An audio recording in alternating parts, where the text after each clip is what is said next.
go. Let's solve this now. Anybody get a number? What'd you get? Root 0.75. Oh, you with your decimals. I think you're right, though. It is. Yes, you are right. I'm going to give it to you as a fraction. But first thing I got to do is I got to make a construction. I have to construct the height. What do I know about this height? Well, I know it makes a right angle with the base, otherwise it wouldn't be a height. And I actually know that because it's an equilateral triangle, it has to cut the base in half. And half of one is a half.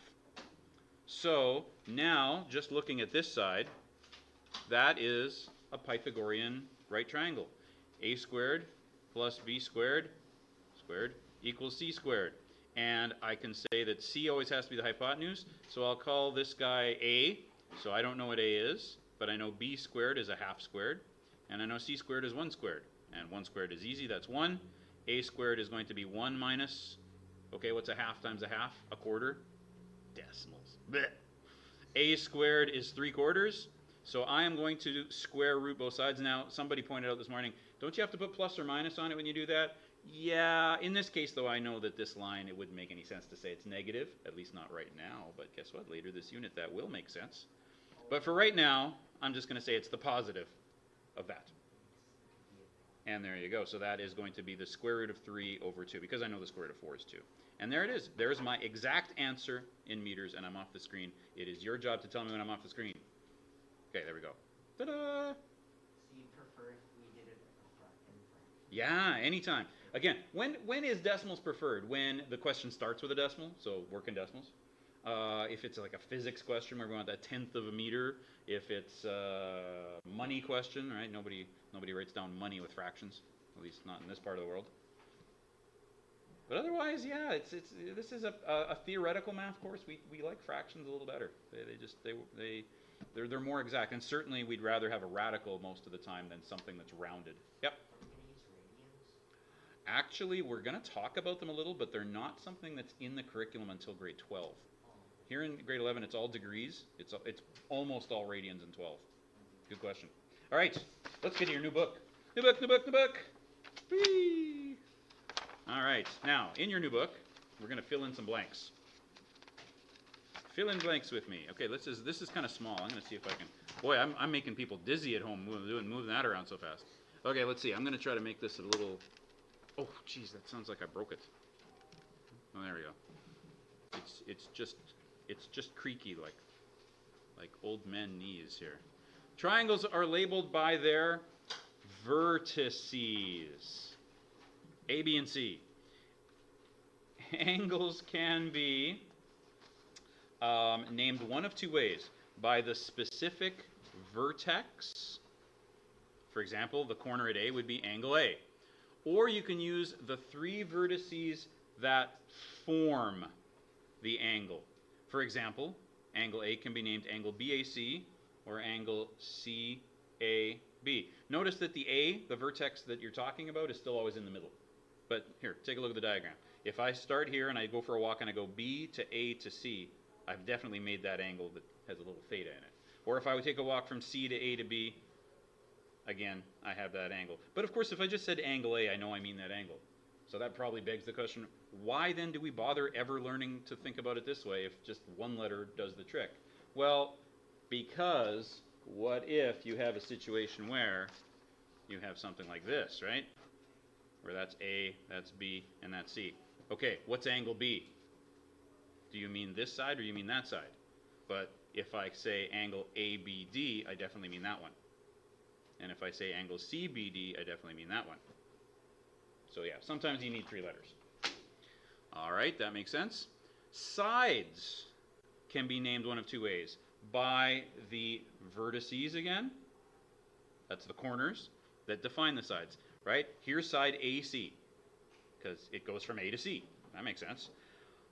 But more commonly, when you're doing trig, you use the lowercase letter of the vertex opposite the side.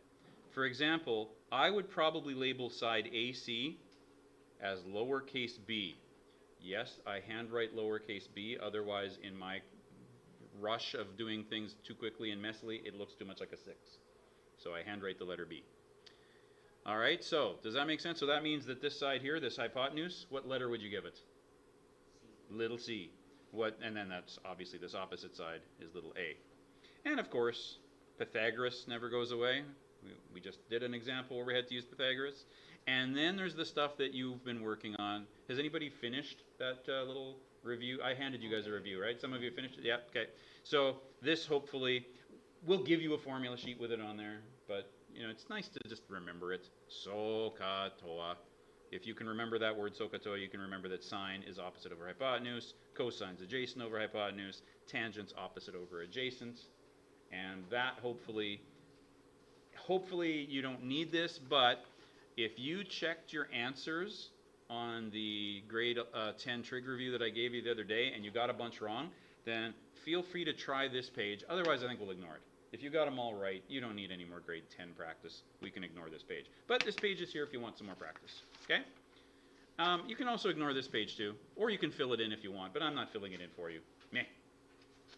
You can fill it in yourself.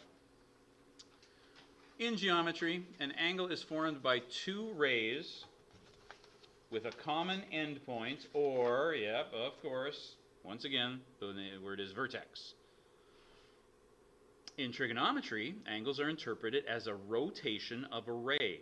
The starting position is called the initial arm. The final position is called the terminal arm. Why? What is wrong when a patient is terminal? It means they're going to end, right? Why do we call it the bus terminal? Because it's the last stop on the line. So the terminal arm of an angle is where the angle stops. All right. Now, question. Do we have to do like the general term then? Hold that question for a minute. Yes, sort of. Standard, we call it the standard angle. That's coming up in a second. All right, but first, let's make sure we all know how a clock works. Because I know you guys grew up looking at digital clocks like that one, right? So everybody put up the right hand. Put up your right hand, everybody.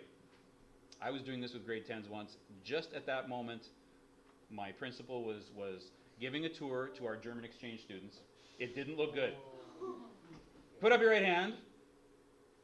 Please rotate it clockwise. This is always amusing to me.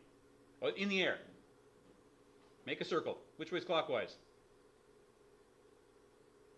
I've never seen a class all get it right. Congratulations, you all went the right way. Starting at the top, you'd be going down to the right. That's clockwise. And that is not the direction that you move in a standard angle. If the angle of rotation is counterclockwise, okay, put your hand back up. Which way is counterclockwise? There you go. Starting at the top, go to the left. Perfect. That's counterclockwise. Then the angle is positive. Angles are positive if you start at the top and go to the left, or you start at the right and you go up. If the rotation is clockwise, the angle is negative. That might seem counterintuitive, but it'll make sense when we look at some pictures. An angle in a coordinate plane is in what we call, and this is, I think, kind of the question you were asking, standard position. If its vertex is at the origin, quick, what's the coordinates at the origin? Good, that's the point 0, 0, you know that. Its initial, so its vertex, its corner is at the origin, and its initial arm is the positive x-axis. Angles in standard position are always shown on the Cartesian plane. The x-axis and the y-axis divide the plane into 4 quadrants. So first of all, let's make sure we understand. This would be my initial arm. Here, I'll label that initial arm. And this is my terminal arm. And I have a positive angle if I go that way. Theta is positive. And if you're wondering why, you probably saw this in grade 10 a lot. Why the theta? Theta is just kind of like the default variable for an unknown angle. Kind of like if you're just, hey, put a variable in that, you're probably just going to pick x, right? It's the most commonly used. For angles, for whatever reason, theta is the most commonly used. I don't know the history on that. I'm going to use a different color here. If I started at this initial arm and I went around this way, that would be a negative angle. It wouldn't be the same number either. For example, say this was 40 degrees. What would that one be? Negative what? 20. Nope. If it was 40 degrees that way, how much is it around that way? Negative. Negative 320. Right, because there's 360 when you go all the way around. Why'd they pick such a dumb number? Why didn't they just pick 100? Well, because first of all, they invented that number for how big a circle is in degrees long before we even used a base 10 system for counting. So there wasn't anything special about the number 100 in those days. And secondly, 360 is actually, if you're not using a calculator, an excellent number to use because you can split it into how many different whole amounts. How many factors does 360 have? 1, 2, 3, 4, 5, and 6. You have to get to 7 before you get a number that doesn't go into 360 evenly, right? So they picked 360 because it was in their number system, a very easy number to work with, easier than 100 is for us. So anyway, quadrant 1 goes from 0 to 90, and yes, you use a Roman numeral. Once again, those are the people who invented this stuff. They used Roman numerals. Quadrant 2 is this way. Get it? Counterclockwise. Quadrant 3, where you would have angles from 180 to 270 degrees. And quadrant 4 is down there in the 270 to 360 range. And if I had an angle in quadrant 1, I would put an arrow to there just so I know, oh yeah, I mean a positive angle. I mean going that way. And if I had one over here in quadrant 2, I'd put an arrow to it like that. And if I had one in quadrant 3, do I have a pencil? I do. I would make a little line that goes like that. And if I had one in quadrant 4, oh no, I'm out of colors. I'll use pink. I'd do that. Just so the person looking at my work knows I don't mean the negative angle going the other way. Now, the blue one, less than 90. What do you call an angle like that? Begins with the letter A. Acute, good job. The red one, bigger than 90, less than 180, obtuse. Anybody know what the other two are called? I think they're both called reflex, but I'm not sure. I know for sure in quadrant 3 it's a reflex angle, but I don't know if there's an actual word for an angle between 270 and 360. So I'm challenging you to go look that up. I think they're both called reflex angles, but I might be wrong. Okay, let's draw stuff. 35 degrees. You don't have to break out a protractor. An amateur tractor would do. Sorry, bad math fun. I had one out. What'd I do with it? Oh, there it is. It's right in front of me. There we go. I'll make this nice and accurate. So 35 degrees is there. And feel free to just sketch this. If you don't have a protractor, it's all good. So there we go. Sketch the angle. Would I give that a full mark? No. What do you mean no? I measured it in everything. Meanie? What's wrong with it? You have to show me which direction you mean. There. 35 degrees. Okay? And state what quadrant it is in. 1. 230 degrees. Okay, your turn. I'll give you a sec. People at home are watching along here. Feel free to try it. If there is anybody still watching at home, or if that amateur tractor pun offended you so much you turned off the stream.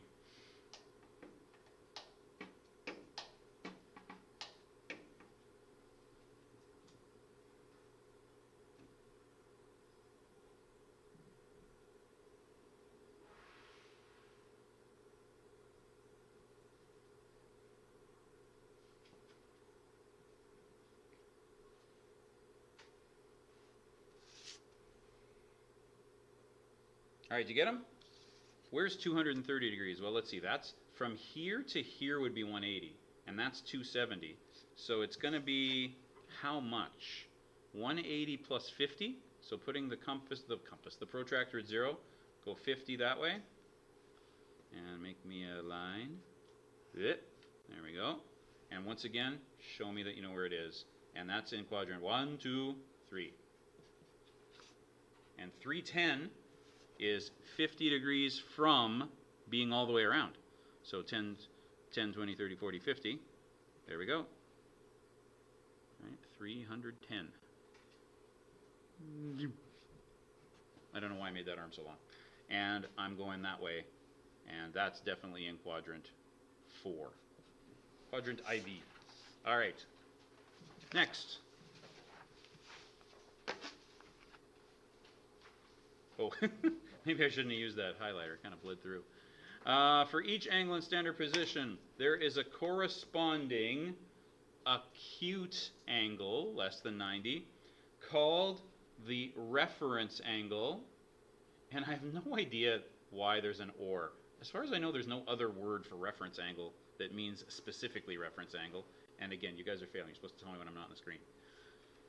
If you can think of something that means reference angle, let me know, but I have no idea why that second blank is there. I can't think of another term in math that means specifically reference angle.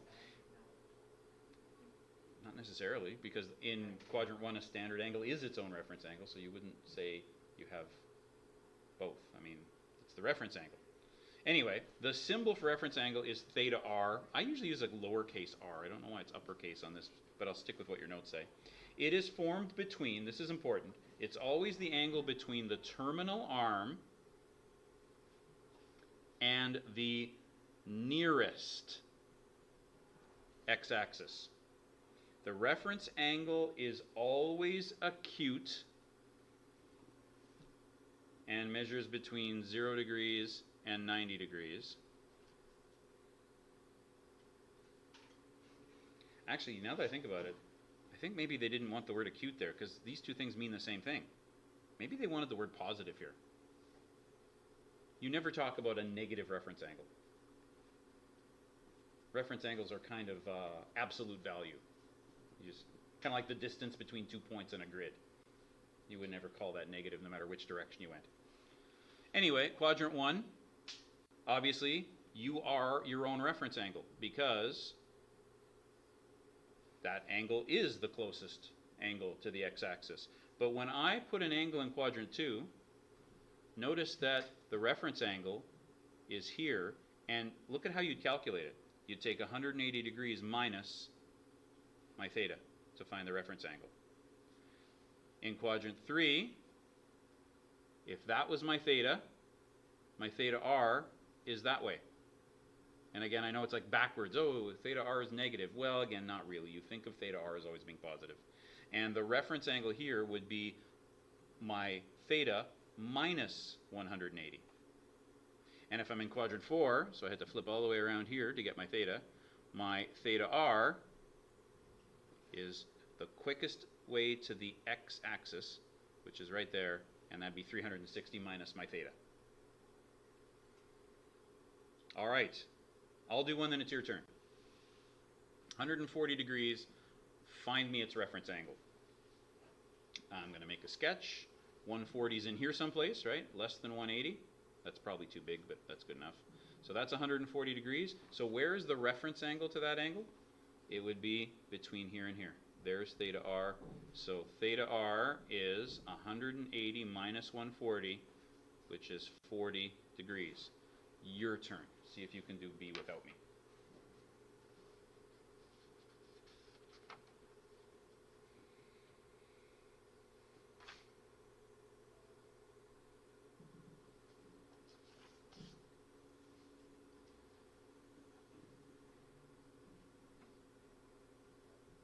Did you get it?